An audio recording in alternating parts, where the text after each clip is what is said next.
साथियों, अब मैं हाथ में बनी हुई रेखाओं के बारे में आपसे कुछ बात करना चाहता हूँ। सबसे पहले अंगुलियों के बारे में। जो सबसे छोटी अंगुली होती है उसको कनिष्ठिका अंगुली बोलते हैं।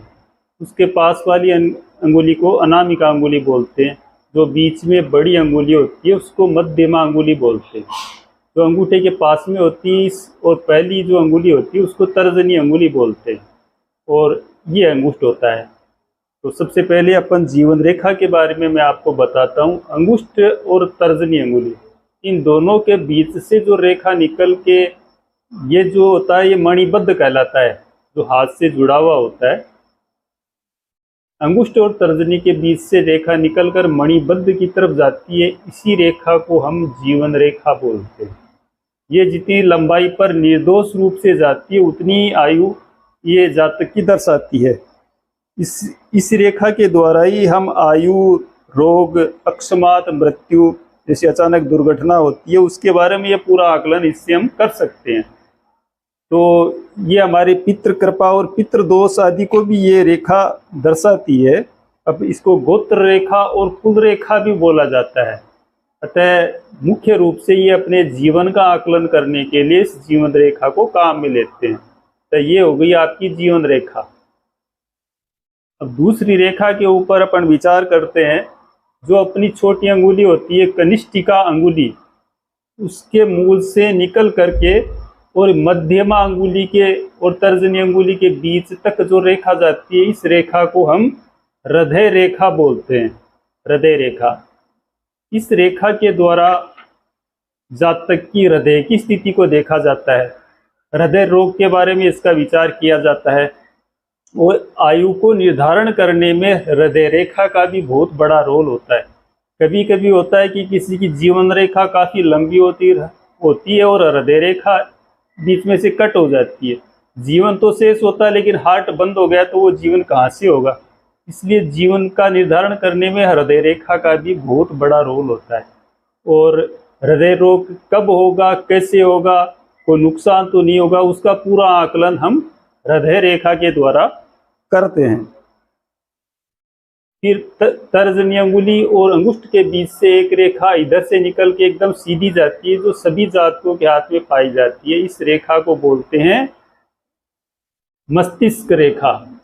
मस्तिष्क रेखा, इस रेखा को बोलते हैं।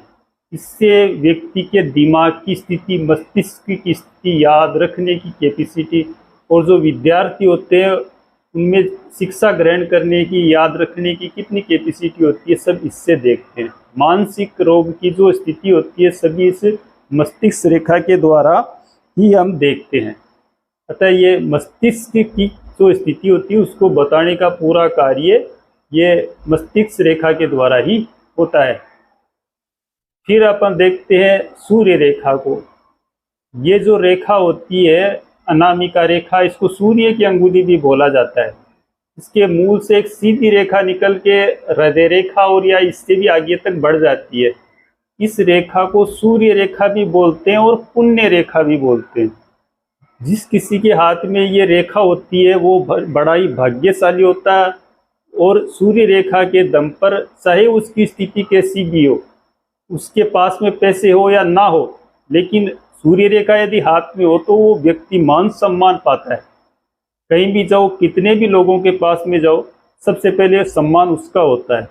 इसलिए सूर्य रेखा और पुण्य रेखा की गणना भाग्य रेखा से भी की जाती है। किसी के हाथ में भाग्य रेखा हो, सूर्य रेखा ना हो, ऐसे जातकों में क्या होता है कि उसके पास पैसे तो बहुत होते हैं, लेकिन वो पैसे किसी भी पुण्य में वो खर्च नहीं कर सकता।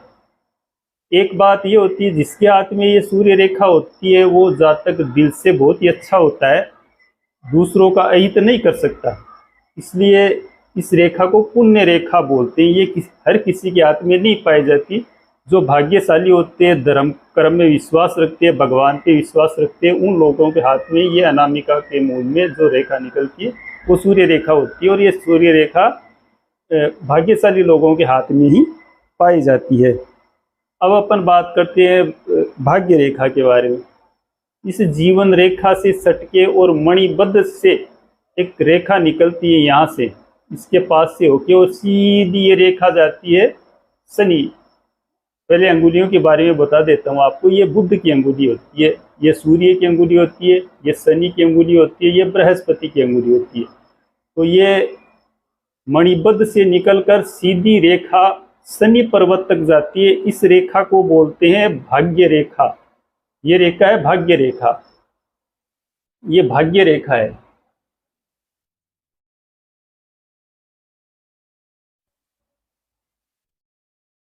इस रेखा के द्वारा व्यक्ति की आर्थिक स्थिति का आकलन किया जाता है। ये रेखा किसी के हाथ में नहीं होती और ये सूर्य रेखा होती है, तो इस रेखा का ये सपोर्ट करती है।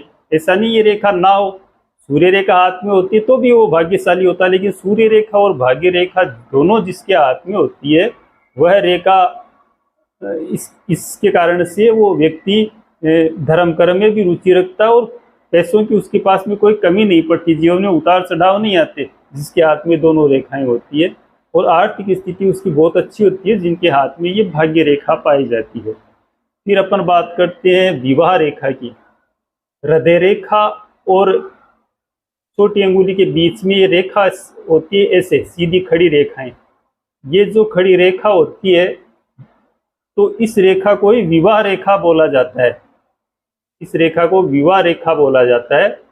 ये जितनी संख्या में होती है जातक के, उतने ही विवाह होते हैं।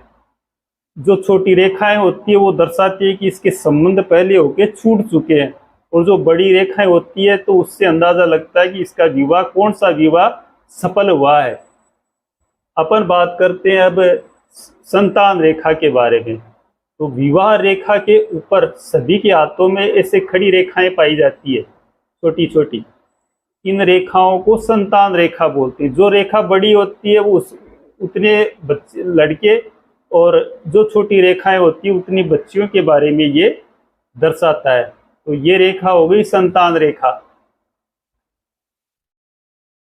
अब अपन बात करते हैं स्वास्थ्य रेखा के बारे में। इस जीवन रेखा से निकलकर इस तरह से इस मस्तिष्क रेखा को काटती बुध तक जो रेखा जाती है, इस रेखा को बोलते हैं स्वास्थ्य रेखा। ये स्वास्थ्य रेखा का एक नियम है, ये सीधी और अच्छी स्थिति में होनी चाहिए हाथ में जातक के, तब तो होता है स्वास्थ्य अच्छा। और यदि ये बीच में टूटी हुई होती है तो ये स्वास्थ्य को बिगाड़ देती है। जिसके हाथ में टूटी हुई बनती है उसका जीवन लगभग स्वास्थ्य खराबी में निकलता है, स्वास्थ्य उसका खराब रहने लग जाता है। अतः इस स्वास्थ्य रेखा के विषय में कहा गया है कि ये स्वास्थ्य रेखा हाथ में न हो तो ही अच्छा है, यदि हो तो निर्दोष होनी चाहिए और ना हो तो बिल्कुल होनी नहीं चाहिए। अतः जीवन रेखा से उठ करके और बुध के पर्वत तक जो रेखा जाती है, इस रेखा को बोलते हैं अपन स्वास्थ्य रेखा। इस रेखा के बल पर व्यक्ति के स्वास्थ्य का आकलन हम करते हैं। अतः ये जो मैंने बताया ये सब मुख्य रेखाएं होती है। अब अपन पर्वतों के बारे में बात करेंगे अगले वीडियो में।